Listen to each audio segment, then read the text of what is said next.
जय हिंद दोस्तों। हम आर्ट एंड कल्चर देख रहे थे जिसमें हम गुप्त काल देखेंगे, गुप्त काल की वास्तुकला देखेंगे, मूर्ति कला।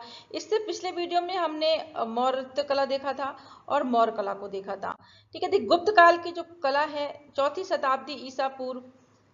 शताब्दी ईस्वी में गुप्त साम्राज्य के आविर्भाव को बहुधा भारत का स्वर्णिम युग भी कहा जाता है।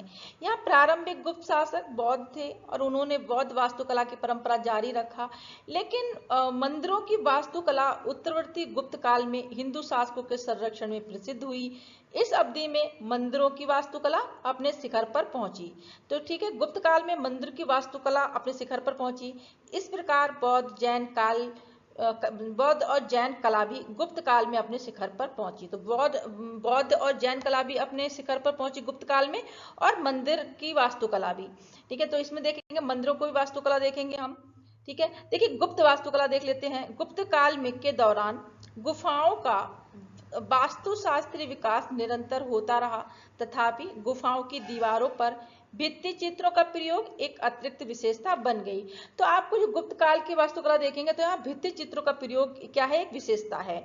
भित्ति चित्रों के सर्वाधिक बेहतरीन उदाहरणों में से अजंता एलोरा की गुफाएं में देखे जा सकते हैं। तो भित्ति चित्रों के सर्वाधिक बेहतरीन उदाहरण आपको कहाँ मिलेंगे? अजंता एलोरा की गुफाओं में मिलेंगे।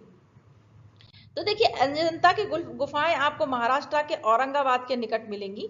बघोरा नदी के किनारे सह्याद्री पर्वतमाला पे मिलेंगी। चट्टानों को काट कर निर्मित की गई गुफाओं की एक श्रृंखला है जिसमें कितनी है? 29 गुफाएं हैं। इनमें 25 गुफाओं को विहार या आवासीय गुफाओं के रूप में प्रयोग किया जाता था, जबकि 4 को चैत्य प्रार्थना स्थलों के रूप में प्रयोग किया जाता था। तो टोटल कितनी है? 29 गुफाएं हैं दोस्तों, जिनमें से 25 गुफाओं को क्या विहार, जिसको विहार बोलते थे, विहार मतलब निवास स्थान, और 4 को चैत्य के रूप में प्रयोग किया जाता था, मतलब चैत्य मतलब प्रार्थना स्थलों के रूप में प्रयोग किया जाता था। इन गुफाओं को संभवतः ईसा पूर्व 200 से 650 ईस्वी के बीच विकसित किया गया।